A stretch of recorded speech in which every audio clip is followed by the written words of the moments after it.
Ce sont les objets qu'on a retrouvés sur ce site qui ont apporté la preuve de la finalité religieuse de ce bâtiment, notamment une coupelle et le fameux calice du Pokhara. Selon la théorie intéressante de Charlotte Fabeck, les Vikings auraient enfoui ici leurs objets religieux les plus précieux quand ils ont compris que la bataille était perdue et que le christianisme allait supplanter la vieille religion. Ces objets sacrés ont d'autant plus de valeur pour les archéologues qu'ils racontent l'histoire du clan qui les a utilisés. Les archéologues ont eu de la chance de tomber sur des objets rituels d'une telle importance. Qui sait ce qu'on pourra trouver encore?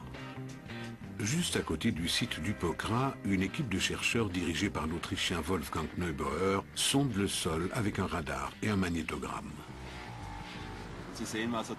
Ici, on voit une série de points sombres. Ce sont des tombes profondément enfouies dans le sol.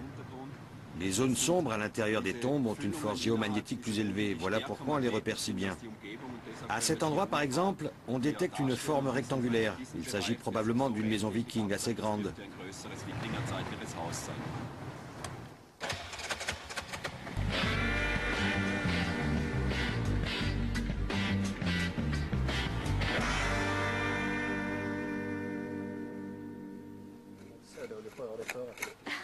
L'arrivée du christianisme a signé la fin du temple du Pokhara. La construction du temple remonte au IIIe siècle après Jésus-Christ. Les fouilles montrent que le sol a été refait plusieurs fois et que toutes sortes de rénovations ont été entreprises. Le bâtiment a été utilisé jusqu'à la première moitié du Xe siècle, comme une église de village le serait aujourd'hui. Le sol du Pokhara a livré aux archéologues un véritable trésor. Parmi les nombreuses pièces mises au jour, des objets de culte en or pourraient représenter des dieux. Reste à savoir lesquels. Pendant près d'un siècle, la question de l'existence de temples dans la tradition cultuelle des anciens Scandinaves a fait débat parmi les scientifiques. Le jour où on a découvert celui du Pokhara, ça a été comme si tout à coup les vieilles sagas islandaises prenaient vie. C'est un moment unique dans la vie d'un archéologue.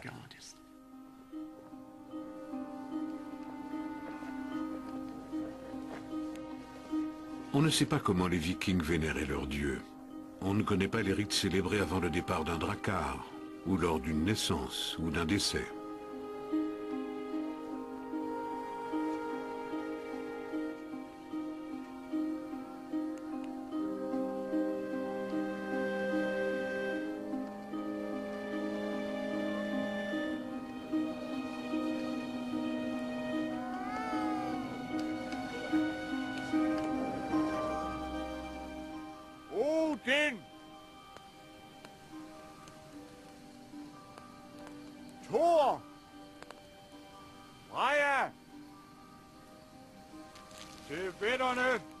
Malgré les rares informations que l'on possède sur les croyances et les pratiques vikings, certains tentent de reconstituer ces rites. Ici, l'accueil d'un enfant au sein de la communauté.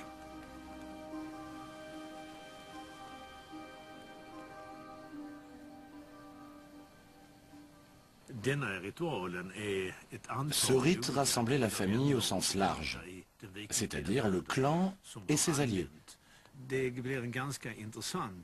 Aujourd'hui encore, certains parents préfèrent perpétuer cette tradition païenne plutôt que de faire baptiser leur enfant à l'église.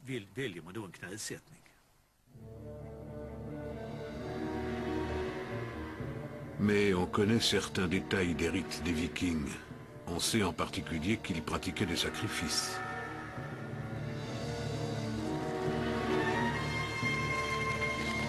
Non loin d'Uppsala, des animaux et des hommes étaient sacrifiés tous les 9 ans avant d'être pendus dans un bois sacré.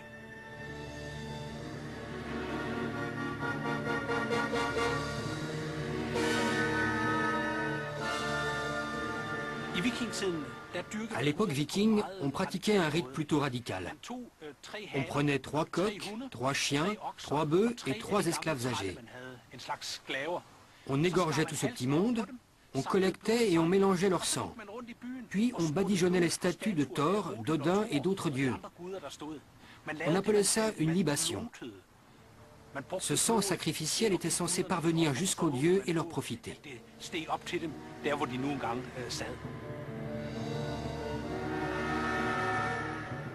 En Suède, de nombreuses découvertes archéologiques confirment cette pratique du sacrifice.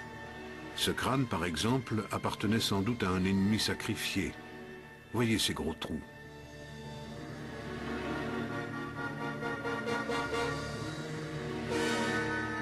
À Upokra, on a découvert un lieu de sacrifice. Les armes des ennemis vaincus ont été tordues symboliquement et leurs ossements posés juste à côté.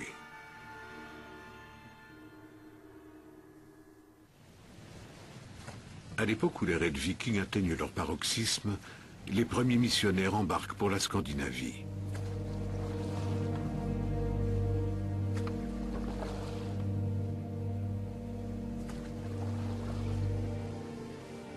En 830, le moine Hansker débarque à Birka, en Suède, un grand port de commerce situé sur le lac Mälar.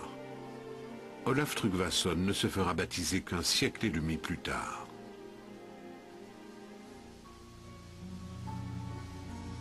Aujourd'hui, il ne reste de la cité que quelques tumulus. Hansker va trouver un allié en la personne du roi Björn. Grâce à l'appui royal, il fait construire la toute première chapelle de Suède. En échange, le roi espère obtenir de l'empereur Louis le Pieux des accords commerciaux. Mais dans son immense majorité, le peuple reste indifférent à la nouvelle foi.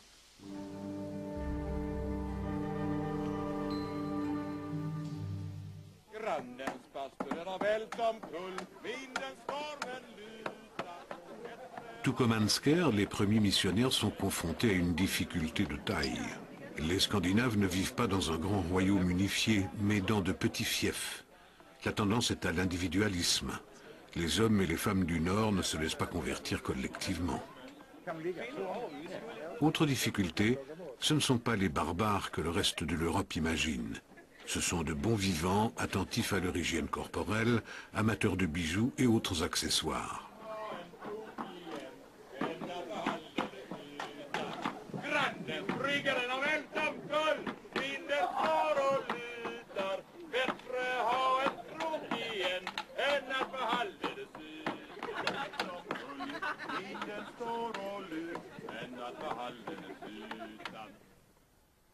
Les belles étoffes se vendent à prix d'or. Ces fragments de tissu sont particulièrement intéressants. On les a retrouvés dans les sépultures de notables dans la région de Birka. Après analyse, on a constaté que certaines étoffes venaient de contrées aussi lointaines que la Perse et la Chine.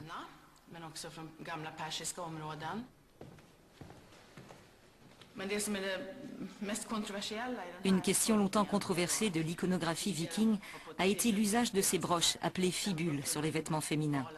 Pendant longtemps, on a pensé que les femmes vikings les portaient très haut, au niveau de l'épaule, ce qui était conforme à une certaine conception chrétienne de la chasteté et du sacrement du mariage.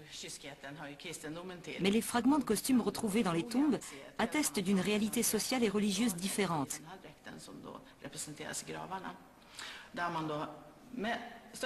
Ces fibules se portaient en fait bien en vue sur la poitrine. Et même si ces femmes n'étaient pas dénudées, cet ornement suggestif témoigne d'une conception du corps très éloignée de celle du christianisme.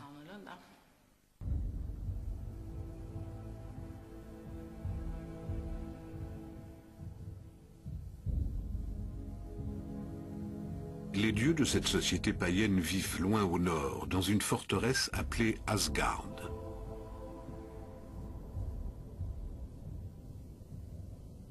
Midgard est le monde des mortels. Et Utgard, le monde des géants, dans les profondeurs insondables de la Terre.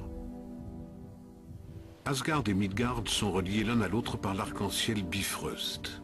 Chaque jour, Odin, Freya et Thor le chevauchent pour se rendre au Parlement. Mais un jour, ce pont s'effondrera. Ainsi, les forces obscures commenceront-elles leur œuvre destructrice. Ce sera le Ragnarök, le crépuscule des dieux, le combat final au cours duquel ils seront exterminés. Odin trépassera face au loup Fenris, et Thor succombera au poison du serpent de Midgard. Alors le géant Surtur allumera le feu qui ravagera les trois mondes.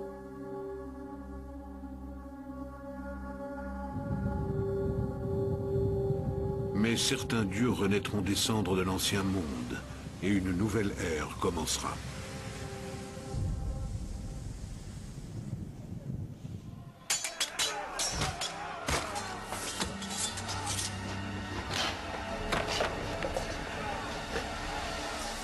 Les Vikings sont un peuple de marins. Leurs vaisseaux leur sont indispensables pour leurs raids, mais aussi pour tisser un réseau commercial impressionnant partout en Europe. C'est un exemple de mondialisation de l'économie à l'époque du Haut Moyen Âge.